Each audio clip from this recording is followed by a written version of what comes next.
Mga kapatid, na-road test ko na si Mong Pagong. Ayan, okay, ang lamig ng aircon, grabe. Nakatodo pala. Ayan, lagay ko muna sa number 2. Ito na po yung kinalabasan ni Mong Pagong. Pero siyempre, papagawan ko pa ito ng sidings. Paayos pa natin yan. Pati yung carpet, papaayos natin. Pero ito na po yung upuan na inilagay natin. Yung seats na inilagay natin, maayos naman. Ayan yung upuan sa likod nitong ating Volkswagen. Ayan, oh. Tapos doon maglalagay ako ng magagandang speakers. Okay sana yung binigay sa akin, kaya lang medyo mahina talaga. At itong stereo na nilagay ko ay hindi niya mapatunog ng maganda. Pero ito po nga sa upuan na to, adjustable naman po ito. Kaya pag may papasok, ayan na po ang mangyayari. Maluwag po makakapasok. Tingnan nyo, oh. Kasi yung original na upuan nito, talagang malaki rin yung kanyang galaw. Pero dahil sa ito naman pong upuan na nilagay natin, ito po ay nandoon sa original lip na mga kotse, yung Honda na local. Kaya po, na-i-adjust mo ngayon to ng maayos. Ayan, o tignan nyo, malaki, no? Tapos, siyempre, papagawan ko po yan ng carpet para maganda ang itsura nito. Tapos yung mga sidings lang talaga, papagawan po natin. So, pag nakapasok ka na, atras mo ngayon to. So, ayan po, maluwag pa rin naman, no? Ayan, no? Tapos ito po yung aircon natin. Yung ating stereo, ito po ay Bluetooth. Naka-Bluetooth na po yan. Abangan nyo po mga kapatid yung mga improvements pa nitong si Mong Pagong para po kung kayo ay magre-restore ng inyong mga sasakyan, hindi naman talaga pwedeng biglaan kasi medyo gumagastos din po tayo. Kumukuha ko ng pyesa dyan kay Bubblehead, kay Sir Edwin para po sigurado na yung pyesang ibibigay sa atin ay maayos at pakikinabangan natin. So ito po, sara ko muna to. Ngayon, pupuntahan natin mga kapatid yung ginagawa natin na Lancer Itlog na papalitan natin ng electric compressor. So ngayon, ang magiging trabaho po doon sa Lancer Itlog po na yon ay yung pagre-reprocess. No? Lilinisin natin yung evaporator, linisin natin yung condenser, pati yung mga linya ng tubo, lilinisin natin yon sa pamamagitan na maglalagay tayo ng solution saka po yung ating nitrogen gas. Naka-o-order lamang po. Mauubos siya sa isang unit kapag po tayo ay maglalagay or magko-convert ng electric compressor. Teka muna. Huwag mo munang anuhin. Yan, bagong-bago. Bago talaga, no? Oh. Kaso may langis na rin kanina yan. May langis na rin. Oh. Ano ba yung ginamit na langis dyan to sa original? Kapilya? Yung kapilya oil sa kapilya oil. So yung mga linya na to, ito yung mga papalitan natin. Yung core crank po yan. Oo. Connection sa ano. Ayan, oh. Nilagyan mo na to. Nilagyan na, binabaran ko na yan. Binabaran mo na. Ano ba yung pinambabad mo? Tingnan ko nga. Yan yung pinambabad mo na yan. Yung extra clean. Anong tawag dito? Yung extra clean. Parang Mr. Clean. Ito, basahin ko sa inyo mga kapatid kung ano itong ginamit ni Engineer Tolit. So, sabi dito, air conditioning extra clean. Kasi kailangan bago namin isalpak or ikabit yung ating compressor, pakita mo nga. Ito kasi ay may sariling oil na yan no? Hindi pwedeng maghalo yung lumang oil na kapilya dito sa oil nito. Effective in removing oil sludge, particulate debris, and other contaminants from AC system. Compatible with components, lubricants, and refrigerants used in R134A. Ano ba ginamit natin dito? R134A, sir. R134A, no, yung environment friendly na refrigerant. Yun sa kalagay dito, R12. Meron pa bang R12? Wala na, sir. Wala na, no? Nakakasira ng kalikasan. Nakakasira ng kalikasan. Okay, sabi dito, non-flammable, biodegradable. So ito ay din to, environment friendly din to. So ang trabaho nito, yung mga debris, yung mga particulate, kasi pag sinabing particulate, yung sobrang pino ng mga debris yun Yung halos hindi mo nga siya makita, pero kapag pinatulo mo yung langis nito, makita mo parang aluminum, no? Na nadurog, kasi nga yung lumang mga, yung mga lumang compressor, nadudurog kasi sa loob yan. So ito ngayon, ang trabaho nito, linisin lahat yan. Apo. Oo. Tapos ang nitrogen. Nitrogen, sabi nga dito, dismantle AC system and remove components. Yan, dinismantle mo na. Di ba? Mga kapatid, ito, kaya ko binablog to kasi magtatanong kayo magkano ang pa-convert ng electric. Ganito po kasi ang gagawin namin. So yung AC system nyo, i-dismantle yan. No, ang sabi dito, dismantle and remove components, add extra clean solution, then use nitrogen gas or compressed dry air to blow away the residue left behind. Sige nga, try mo nga ngayon na iyang ano na ba yan? May laman na ba to? Meron na po ito, sir. Oo. So, pwede na yan nabugahan ng nitrogen. Hindi ba kailangan naka face mask kayo o ano? Hindi naman, sir. Hindi naman? Okay, sige. Wala naman ng refrigerant yan, konti na lang naman talaga yung yun natin. Apo, kasi bago naman yung... Oo, kasi nasingaw na yan. Okay, pakita ko po sa inyo yung paglilinis po ng ito evaporator. Ayun. Lakas Sapa. Teka lang. Linis pa naman. Wala naman Lakas Okay.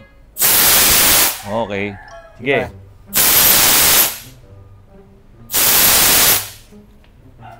Kaya kung mapapansin nyo mga kapatid, lahat ng laman ng evaporator lumalabas. Yeah, Sa compressor, sa hangin, mukhang hindi kaya yan, no? Hindi kaya yung ganyang pressure. Sige. Okay, stop mo muna. Kanina, nung may bumugang una, may tinignan ka. Bakit? Ano ba yung tinignan mo? Yung dumi, sir. Ha? Yung dumi. Kung mayroon ng ribaba, no? Opo. Kung mayroon ng ribaba, mas mag-worry tayo eh. Baka hindi natin muna ituloy, di ba? Kasi kung may ribaba na yan, hindi na ako papayag na gamitin yan. Papapalitan talaga natin ng bago. Kasi bago yung compressor natin. Since ito, wala namang ribaba, ang tinanggal ngayon natin dyan ay yung lumang langis. Lumang langis para hindi humalo dito sa langis nitong ating electric compressor. Keep out from reach of children. May be harmful if swallowed. Always wear gloves and safety glasses. Hoy, wala kang gloves. Pasensya na po kayo ha. Yung susunod namin, maglalagay na po tayo, gagamit na po tayo ng gloves. Mga ilang ganyan ang uubusin sa kanya? Mga dalawa lang po siguro pag ganito, sir. Malinis pa naman yung... Oo, dalawang ganyan lang, no? O kanina, may pumunta rito, Mitsubishi Adventure na gasoline. Gusto niyang magpakabit din ng electric aircon. Kapag naka-electric compressor ka, sigurado titipid ang konsumo mo sa gasolina. Hindi lang yung idle up na sinasabi namin ni Engineer Tolitz, hindi lang yun. Kasi every time na umaandar ka, kapag bukas ang compressor nung nung aircon mo, yung mechanical aircon mo, pansinin nyo, hirap yan eh. Kaya nga yung iba, pagka paakyat, pinapatay yung aircon para guminhawa yung ikot ng makina. O, sige. Yan yung pinakapaglalagyan ng ating compressor. Yan. Welded yan, kaya matibay. Okay. Ayan. So, yan na po ang posisyon ng ating electric compressor. So, dito, ang kagandahan dito, nahahanginan siya kapag ikaw ay umaabanti din.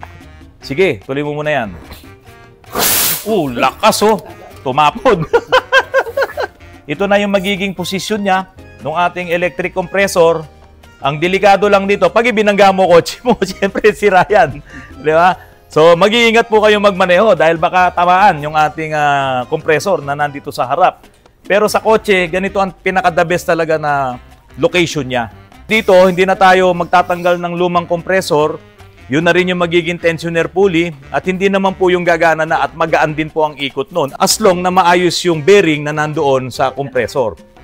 Ngayon, kung halimbawa, meron kang kaibigan, kailangan yung compressor mo, edi makipagpalit ka na lang, maibebenta mo pa yung compressor mo na hindi electric compressor. Pero may mga modelo, Tolitz, nasilip mo ba to kung ito ay, yung compressor niya ay hiwalay ang belt? Hindi po. Kasama nung power steering. Kasama nung power steering. So, hindi talaga siya pwedeng alisin kasi kasama yung power steering. Medyo malaking trabaho kasi kung aalisin mo siya at gagawa tayo ng mga idler pulley, magdadagdag po yun ng trabaho, magdadagdag yun ng gastos. Ayos Ito ko. Langis lang. Ha? May konting dumi? Hindi, langis lang, sir. Langis. May langis pa. So, kailangan mawala yan. Ito yung bagong expansion valve na gagamitin natin. Saka itong filter. Ayan bago rin po. 134A. Mga kapatid, tingnan nyo bago. Bagong ano yan? Bagong expansion valve. Expansion valve. Ang tanong ko, yung bang mga refrigerator, meron bang expansion valve? Wala, sir. Ang ano po yun, yung capillary tube. Yung... Capillary tube? Wala siyang expansion valve ang refrigerator? Yan po yung pinaka niya, expansion valve. Capillary tube. Capillary tube.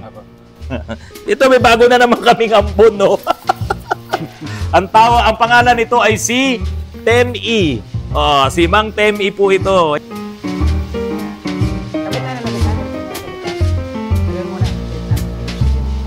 Si Mong Shit. Pagong.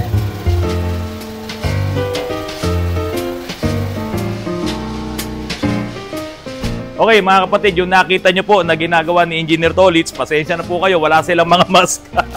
Masyadong excited po kasi na gawin yung pagre-reprocess. Pero siyempre, sa susunod, dapat engineer na nakamask kayo. Apa, sir? Kompleto, tapos yung gloves gamitin nyo. With So, PPE. doon sa mga magko-comment, inuuna ko po, pasensya na po kayo.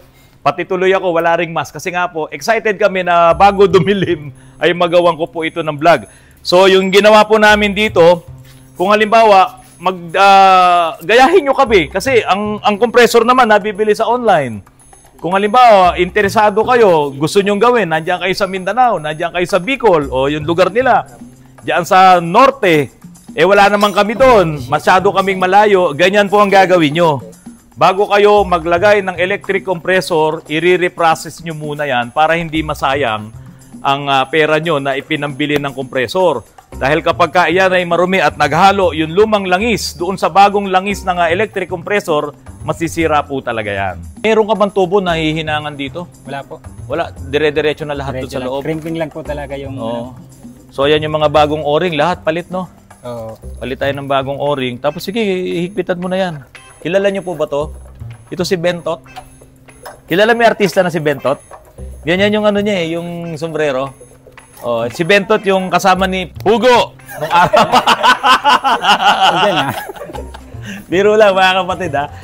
Kasi yung sombrero ni Bentot yun yung ano nung araw pa yun. Ako, inabot ko yun siyempre, 57 years old ako. Ay, parehas pala sila ng sombrero. So, ito si B1, ito si B2. Si Bentot 1, si Bentot 2. Oy, joke lang yun bukas kaya nang tapusin to. Okay naman, sir. Para ma-warm up na natin. Oo. bukas. So, ngayon, tatapusin nyo lang talaga na maiporma na yan. Apa. Okay. Pero, engineer ito Engineer Bentot. Engineer B1. Ikaw na si B1.